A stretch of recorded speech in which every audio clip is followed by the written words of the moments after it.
This is the most comprehensive video on slow pitch softball we've ever produced. Its runtime is 1 hour and 45 minutes, and it covers base hitting, power hitting, and rotational hitting. So don't try to watch it all in one sitting. It's way too much information. So decide which part you want to start on, and for your convenience, we've chaptered the DVD so you can logically find each of the 6 sections. This program is designed for extremely serious softball hitters. Guys who are committed to making changes and putting the time in to implement them. For example, the rotational drill section is 20 minutes long and extremely detailed. If you're seriously committed to learning the rotational swing for power, view this chapter by itself, then go out to the tee and work on it. Even in the first session, you will be amazed how quickly you fully understand and can effectively use this style of swing. So again, watch this DVD in sections, starting with the ones that interest you the most. Too much of a buffet is overwhelming, so only put on your plate what you can digest in one sitting.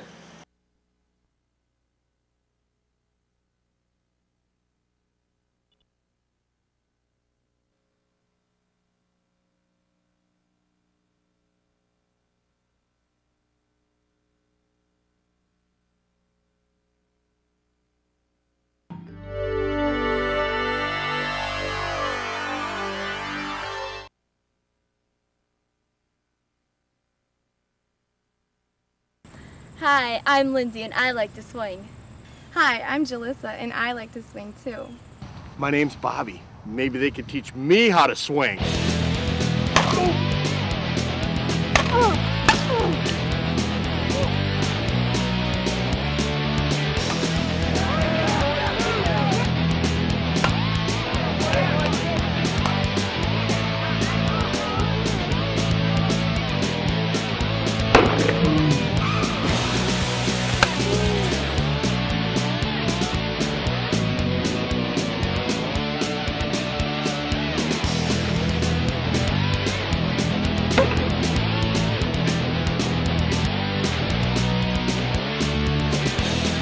Ooh, these balls are so hard. I can't shut it off!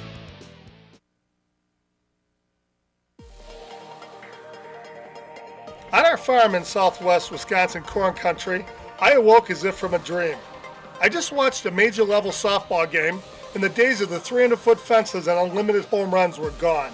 Composite bats and hard training made yesterday's distances obsolete. Hitters are now more versatile and could drive base hits to the opposite field, hitting gaps at will. How things had changed since our last slow pitch video 6 years ago.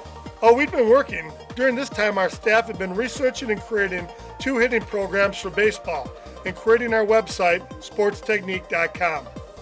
Studying the incredible swings like Ted Williams and Barry Bonds, our advisory staff had developed 2 programs using rotational mechanics that offered the best of power and average. It was amazing for me to see how easily these kids were able to pick up the natural rotational swing.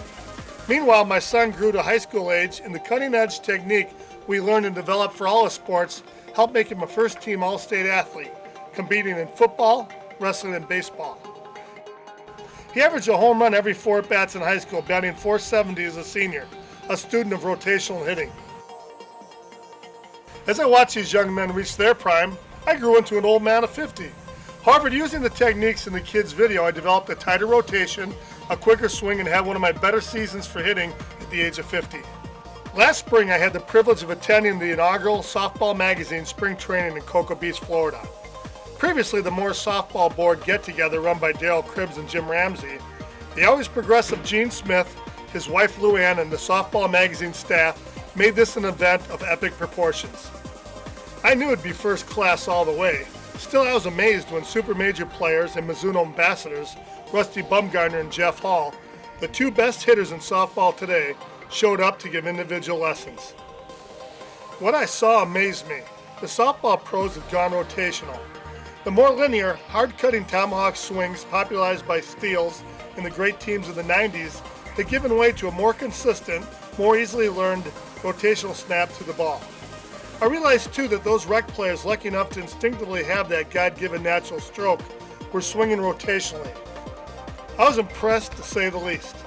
While at spring training, I met the boss of these sluggers, former major slow pitch great Greg Harding, still an impressive hitter and now the Mizuno National Softball rep.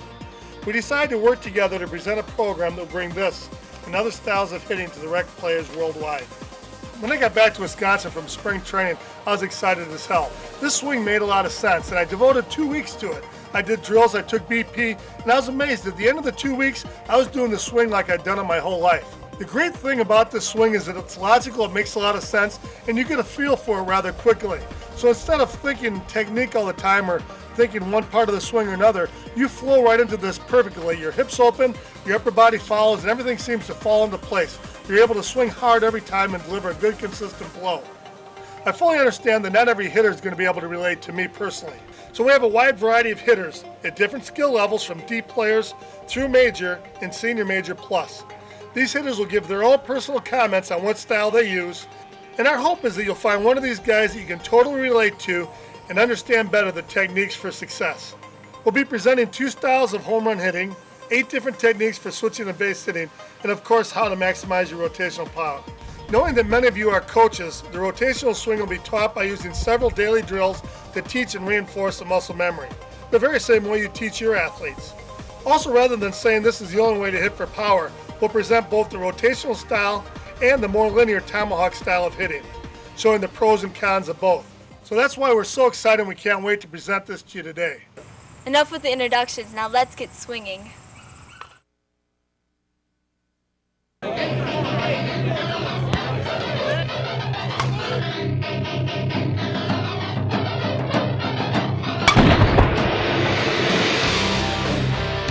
When these warriors enter the arena, grim-faced with weapons drawn, there is only one task at hand: delivering the bomb. Don't be fooled that the biggest and strongest conquer all. In this arena, technique is the supreme ruler. Brute size and strength mean little unless the proper movements are performed. He who controls both size and skill is a feared opponent, undeniably master of the domain. Rotational and Tomahawk techniques are the dominant tools in establishing power. Since the early days of America, the Tomahawk has ruled the land. As the Tomahawk flew with an explosive rotation end over end, so does the Tomahawk swing. Delivering a radical snap of the bat from lag back through contact with the ball, the bat head slices at a sharp angle across the path of the pitch. A more linear motion forward of both the upper and lower body provides momentum for the attack. By swinging radically across the path of the ball, an angled cut is delivered by a violent wrist snap. By striking the ball on the backside and below the center line, incredible backspin and low trajectory are common, resulting in a low rising golf shot, which carries over the outfielders' heads and cuts hard into any headwind. The whipping action of the bat head from lag back through contact provides an explosive level of bat speed. It's a swing with an attitude, often reflecting the personality of the attacker. If we continue to hit this hard, we'll be doing this with our shirts on. Tension is high as balls fly off the bat in all directions. When the Tomahawk is done well, it has no equal, but consistency is its bane. The radical angle between the paths of the swing and pitch make timing a nightmare. If triggered too early or too late, the swing can easily degenerate into a violent chop of an axe murderer. Unpleasant. The power of the Tomahawk is undeniable, but it takes the hand-to-eye coordination of a good athlete to tame this beast. If the Tomahawk is a violent slam dance, then the rotational swing is a ballet of finesse and speed. A controlled winding and unwinding of the lower and upper body powers a tight rotation which delivers the bat head on an angle closer to the path of the pitch. Bat speed is still maximized, but a larger margin of error and higher level of consistency are achieved with these mechanics. Using the explosive power of the lower body, the hips coil on the pre-swing and load weight onto the rear leg. As the base widens and lead foot reaches ahead, the hands are drawn back to the launch position, coiling the upper body and midsection. The muscles are lightly stretched, not unlike pulling a rubber band to its limit. Like a storage spring, both the lower and upper body harbor an incredible amount of energy. Since the desired path of the swing is level to slightly up, the body is positioned vertically or slightly back to allow the hips and upper body to open at the proper angle. As the front foot and heel plant, the hips start to unwind. An initial push off the back foot drives the rear hip forward. The front hip drives backwards and also acts as a block against the forward thrust of the rear hip. Torquing against one another, they explosively rotate. As they start to unwind and twist open, the muscles of the lower back and stomach tighten, and the upper body begins to follow the rotation. Both the upper and lower body are now working together, rotating on similar planes and at top speed. The hard rotational pull of the lead arm and front shoulder, combined with the forward thrust from the rear hip rotation and top hand and arm extension, rapidly extends the arms. The hard pull and push of the hands and bat knob on a straight line forward, aiming just below the center of the ball. The bat head lags back, and the wrists begin to torque the bat handle in anticipation of the upcoming snap of the bat. Quickly, the lead arm reaches full extension, and the wrists become a pivot for the rotational whip or snap of the bat head around this stationary axis.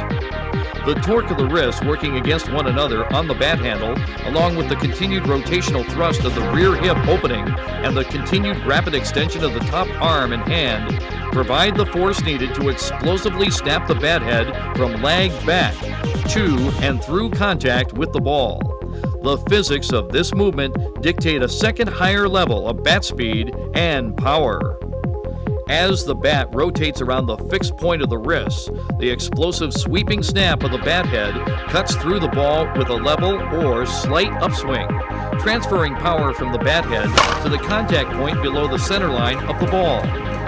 This optimum placing of the bat head propels the ball upward at an angle and provides a hard cutting action resulting in rapid backspin and additional lift. This powerful bat whip and transfer of power results in an impressive display of home run distance. Because the hips are continuing to rotate open at the point of impact, the entire mass of the lower body is behind the top hand, wrist, and bat head. As a result of this momentum, the bat speed stays high as the bat head overcomes the breakaway inertia of the incoming softball and transfers the maximum amount of power, propelling the ball in an opposite direction. By using the entire body, small hitters can drive for power and outdistance much larger opponents with inferior technique. The hitter has used the entire body to generate force in a number of ways that maximize the potential of both the bat and athlete. The composite or aluminum bat head and handle have also flexed to their limits, providing a powerful rebound effect from the bat and softball core. After contact, the top arm continues to full extension as the wrists roll and the hips finish the rotational push open. After full extension of the arms, in the classic V-shaped position and complete snapping open of the hips, the wrists complete their rollover as the body finishes with a relaxed follow-through.